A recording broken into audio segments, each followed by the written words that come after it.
안녕하세요. 썰타파입니다. 오늘은 3개월 된 아이를 독차지하려는 시어머니 이야기 들어볼게요. 좋아요와 댓글은 큰 힘이 된답니다. 그럼 시작할게요. 우리 아기는 이제 겨우 3개월을 넘겼다. 갓 태어난 아기가 내 품에 안겨 젖을 먹으며 조그맣게 숨을 쉬는 그 순간들은 나에게 더없이 소중했다.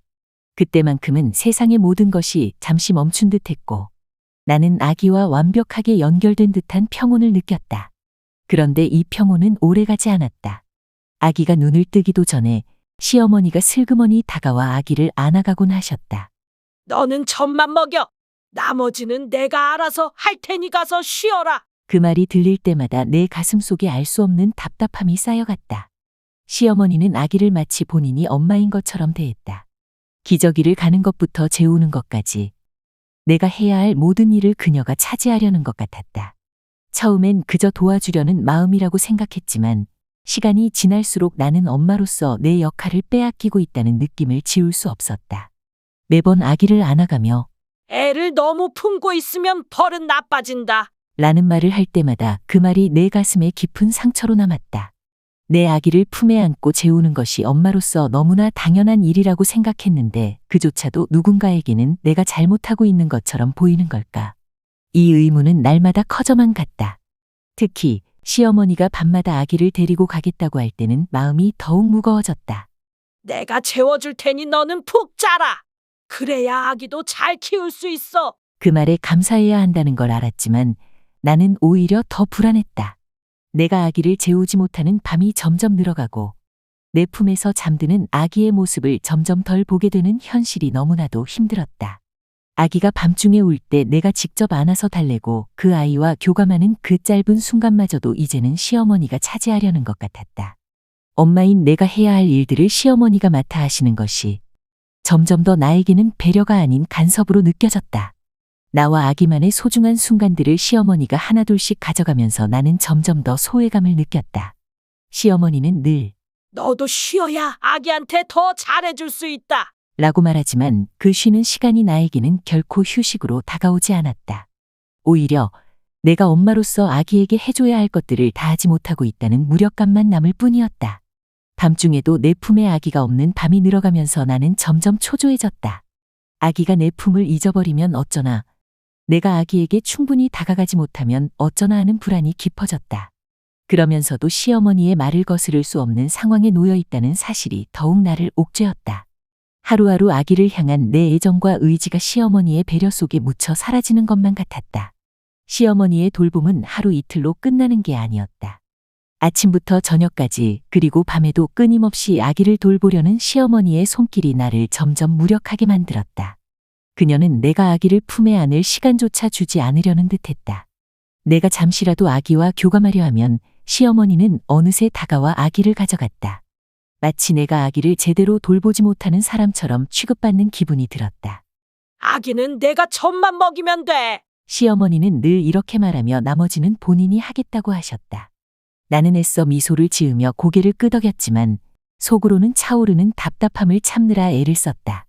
처음에는 시어머니의 배려라고 생각하려 했지만 점점 그녀의 방식이 나를 올가매고 있었다. 하루에도 수차례 나는 시어머니가 아기를 내 품에서 떼어가는 모습을 지켜보며 서서히 내가 엄마로서의 역할을 잃어가는 것 같았다. 특히 밤이 되면 그 감정은 더욱 깊어졌다. 내 아기가 밤에 잠을 설치거나 울 때 내가 그 아이를 달래주고 싶은 건 엄마로서의 본능이었다. 하지만 시어머니는 내가 잠들기도 전에 아기를 안고 나가 내가 더 잘 재울 테니 너는 자라고 하셨다. 나는 그 말에 고마워해야 할지 아니면 내 아이를 제대로 돌볼 수 없다는 자책감에 빠져야 할지 혼란스러웠다.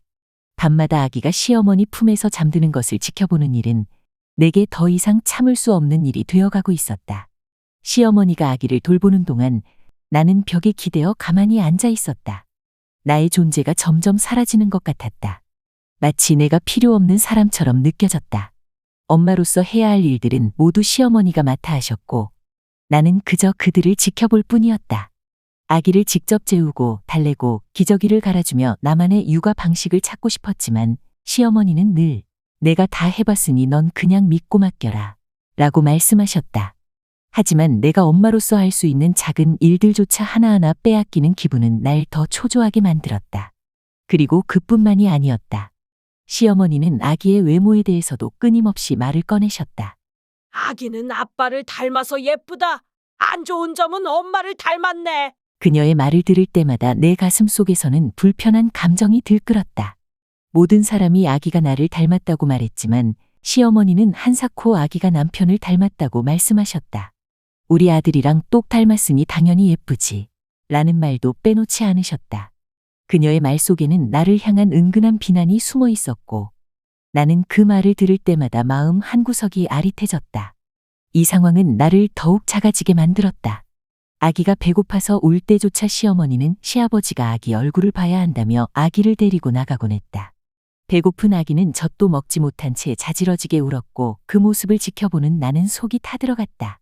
나의 손에서 벗어난 아기가 자지러지게 우는 소리는 나의 가슴을 무겁게 내리누르고 있었다. 며칠이 지날수록 내 마음속 불안은 점점 커져갔다.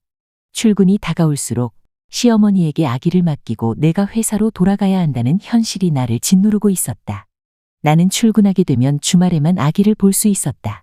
주중에는 시어머니가 아기를 돌보겠다고 하셨지만 그 말이 반갑기보다는 걱정스러웠다. 시어머니가 아기를 돌봐주시는 것 자체는 고마운 일이었지만 그 과정에서 내가 엄마로서 더 소외되는 것은 아닐까 하는 불안이 깊어졌다. 그러다 아예 시어머니가 들어와서 살겠다고 하시면 어떡하지? 이 생각이 머릿속을 떠나지 않았다. 시어머니는 평일에도 아기를 보러 자주 오실 것 같았고 그런 상황이 계속되다 보면 자연스럽게 아기 키우는 동안 같이 살자 라는 말이 나올 것만 같았다. 나는 그게 너무 두려웠다. 아기가 태어나기 전에는 그저 고마운 분이었지만 아기를 낳고 나서는 시어머니가 모든 것을 차지하려 한다는 생각이 들었다. 내 자리는 점점 좁아져 갔고 엄마로서의 역할을 잃어가는 것 같았다. 아기를 떼어놓고 회사에 나가면 시어머니가 아기를 나보다 더 많이 안아주고 재우고 돌봐주실 것이 분명했다. 아기를 안아줄 시간조차 시어머니가 다 가져가 버리면 나는 나중에 내 아기가 나를 찾지 않을 것 같은 두려움마저 생겼다. 아기가 시어머니 품에서 더 익숙해지고 나를 덜 찾게 되는 상상이 현실이 될까봐 매일 밤이 두려웠다. 더욱 답답한 건 내가 회사에 다니는 동안 시어머니가 나의 방식이 아닌 본인의 방식으로 아기를 키우겠다는 확신을 가지신 점이었다. 시어머니는 늘 본인의 육아 경험이 옳다고 말씀하셨다. 예를 들면 아기는 더워서 온몸에 땀띠가 나는데도 아기는 따뜻하게 해줘야지라며 꽁꽁 싸매셨다. 나는 아기가 더워서 힘들어한다고 말했지만 시어머니는 그 말을 흘려듣고 내가 애 키울 때는 항상 따뜻하게 해줬어. 그래서 아기가 잘 컸지라는 말씀만 반복하셨다.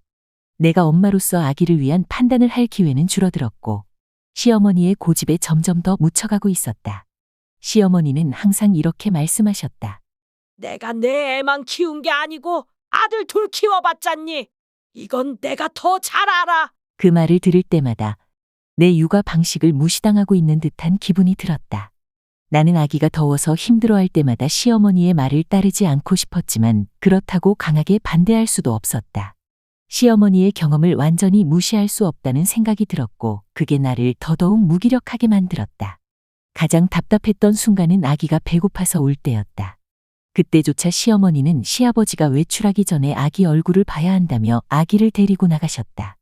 아기가 젖도 못 먹고 배고파 자지러지게 우는 순간 나는 아무것도 할 수 없었다. 아기의 울음소리가 들릴 때마다 내 가슴은 찢어지는 것 같았지만 시어머니는 그 상황을 이해하지 못하셨다. 아기가 얼마나 배가 고픈지, 엄마인 내가 얼마나 아기의 울음을 달래고 싶어 하는지에 대한 배려는 전혀 없었다. 아기를 향한 본능적인 사랑이 자리 잡을 시간조차 나에게는 허락되지 않았다. 그리고 이제 분유로 수유를 시작해야 할 시점이 다가오고 있었다. 이때부터는 젖을 물리는 시간도 줄어들 텐데 그나마 아기를 안아볼 수 있는 시간마저도 없어질까봐 두려웠다. 시어머니가 아기를 안아줄 기회만 더 늘어날 것 같았다. 나중에는 정말 내 아이가 나를 찾지 않으면 어쩌지? 이 생각이 머릿속을 떠나지 않았다.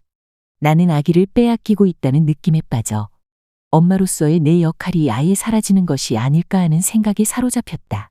이 모든 상황 속에서 회사로 돌아가야 하는 현실이 나를 더욱 괴롭혔다. 남편의 월급으로는 우리가 살아가기에 턱없이 부족했다.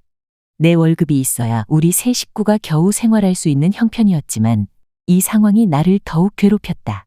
나는 더 이상 회사에 다니는 것이 나와 아기에게 최선인지 확신할 수 없었다. 남편의 월급으로는 부족하지만 그렇다고 시어머니에게 아기를 완전히 맡기고 회사에 나가는 것도 내게는 너무 큰 고통이었다. 회사를 그만두고 아기와 함께 있고 싶다는 생각이 하루에도 수십 번 들었다. 내가 아기를 직접 키우면 이렇게 불안해하지 않아도 될 텐데, 하지만 그건 단순히 꿈 같은 일이었다. 남편의 월급으로는 우리 세 식구가 생활하기에 턱없이 부족했다. 현실은 내게 다시 출근을 강요하고 있었고, 나는 그런 현실 속에서 갈팡질팡하고 있었다. 아기를 떼어놓고 회사에 나가면 그 시간 동안 시어머니가 아기를 온전히 차지할 거라는 생각이 나를 더 초조하게 만들었다. 내가 집에 있지 않은 동안 시어머니는 본인의 방식대로 아기를 키울 것이 분명했다. 나는 엄마로서 아기와 충분히 시간을 보내고 싶었고, 내 방식대로 아기를 키우고 싶었다. 하지만 그럴 수 있는 선택권이 나에게 없다는 현실이 너무 버거웠다. 남편에게도 몇 번이나 이런 불안을 털어놓았지만 그의 반응은 항상 같았다. 어머니가 도와주신다는데 뭐가 문제야. 남편은 내 마음을 조금도 이해하지 못하는 것 같았다. 그는 그저 시어머니가 아기를 돌봐주고 내가 일을 나가며 가정을 유지하는 것이 당연하다고 생각했다. 그럼 나는 뭐지? 나는 점점 더 혼란스러워졌다. 남편은 회사 일에 지쳤다며 퇴근 후에는 대화조차 제대로 하지 않았고 그와 함께 문제를 해결하려는 시도는 항상 실패로 끝났다. 그의 월급이 적어 내가 계속 일을 해야 한다는 사실에 대해 불만은 없었다. 하지만 내가 이 가정에서 그리고 아기에게서 점점 멀어지고 있다는 느낌을 떨칠 수가 없었다. 시어머니는 아기에게 더 많은 시간을 쏟아부을 것이고 나는 점점 엄마로서의 존재감이 사라질 것만 같았다. 남편은 내가 바쁘니까 내 얘기를 들을 시간이 없다는 식으로 나를 무시하는 일이 점점 잦아졌다. 그의 무심함에 나는 외로움과 답답함에 사로잡혔다. 시어머니가 아기를 돌보는 것뿐만 아니라 우리 둘의 관계마저 삐걱대고 있었다. 남편은 시어머니가 도와주시는 것을 당연하게 여겼고 내가 느끼는 소외감이나 불안감을 전혀 이해하지 못했다. 그는 마치 나의 감정을 사소하게 여기는 듯 보였고 그로 인해 나는 점점 더 혼자라는 기분에 빠져들었다. 나는 점점 무너지고 있었다. 회사와 가정 그리고 아기 사이에서 나의 자리는 점점 없어져 가는 것만 같았다. 나는 지금 무엇을 해야 하지? 아기를 시댁에 맡기고 일을 다니는 것이 맞는지 아니면 모든 걸 내려놓고 아기와 함께하는 것이 맞는지 끝없는 고민이 머릿속을 맴돌았다. 하지만 현실은 나를 다시 일터로 내몰고 있었고 나는 그 현실 속에서 어떤 선택을 해야 할지 몰랐다. 하루하루가 지나갈수록 나는 그 불안과 무력감에 휩싸여 점점 지쳐갔다. 아기에게 내가 필요한 순간들을 시어머니에게 빼앗기고 엄마로서의 내 자리는 점점 더 희미해져 가고 있었다. 이대로 가다가는 정말 내가 아기의 엄마로서 아무것도 하지 못하는 사람이 되는 게 아닐까. 그 생각은 매일 밤 나를 잠 못 들게 만들었고 나는 그날도 혼자서 깊은 한숨을 내쉬었다. 고민과 불안 속에서 밤을 새우던 어느 날 나는 마침내 결심을 내렸다. 더 이상 이대로 있을 수 없었다. 나도 아기의 엄마로서 내 자리를 찾아야 했다. 시어머니의 손에서 모든 걸 내어주는 것이 답이 아니라는 걸 깨달았다. 남편의 무관심도 시어머니의 지나친 간섭도 더 이상 참아서는 안 될 문제였다. 나는 엄마로서 나만의 목소리를 내야 했다. 다음 날 아침부터 나는 아기를 꼭 안았다. 시어머니가 아기를 데려가려고 할 때 나는 단호하게 말했다. 어머니, 이제 제가 할게요. 아기가 엄마와 함께하는 시간도 필요해요. 시어머니는 당황한 표정으로 나를 바라봤지만 이번엔 내가 물러서지 않았다. 제가 엄마잖아요. 아기도 저와 함께 시간을 보내야 해요. 그 말은 내 안에 꽁꽁 묶여있던 긴장이 터져나온 것 같았다. 시어머니는 처음에는 조금 당황하셨지만 내 결심을 읽었는지 조용히 물러나셨다. 나는 아기를 다시 내 품에 안으며 오랜만에 안도감을 느꼈다. 그동안 빼앗겼다고만 느꼈던 내 엄마로서의 자리를 내가 다시 되찾아야 한다는 결심이 강해졌다. 남편에게도 이야기했다. 그가 퇴근하고 집에 돌아오자마자 나는 그를 불러 앉혔다. 우리 대화를 좀 하자. 이번에는 남편도 나의 단호한 태도를 보며 무언가 다르다는 걸 눈치챘다. 나는 그에게 지금까지 느껴온 모든 불안과 답답함을 솔직하게 털어놓았다. 나도 엄마로서 내 역할을 하고 싶어. 시어머니가 도와주시는 건 고맙지만 그게 내 자리를 빼앗는 것 같아. 우리도 함께 고민하고 내 자리를 찾아야 해. 남편은 잠시 침묵을 지키더니 조용히 고개를 끄덕였다. 미안해. 내가 내 마음을 몰랐어. 어머니한테도 내가 더 잘 얘기해 볼게. 그의 그 말에 나는 오랜만에 마음이 조금 가벼워지는 듯했다. 이제는 함께 풀어가야 할 문제가 생긴 것이다. 그날 이후로 나는 조금씩 나의 자리를 되찾기 시작했다. 시어머니에게는 내가 할 수 있는 부분은 내가 하겠다고 단호하게 말했다. 그리고 아기와 보내는 시간도 더 늘렸다. 완벽하진 않았지만 나는 스스로를 되찾고 있었다. 엄마로서의 나, 아기의 삶 속에서 중요한 사람이 되어야 한다는 결심은 흔들리지 않았다. 비록 현실이 녹록지 않지만 나는 더 이상 이 자리를 포기하지 않을 것이다. 내가 엄마로서 아기에게 필요한 사람이 되어야 하고 그 역할을 아무에게도 내어줄 수 없다는 것을 분명히 깨달았다. 이 결심이 나와 아기를 지켜줄 것이다. 이야기는 이것으로 끝입니다. 오늘도 끝까지 시청해 주셔서 감사드려요.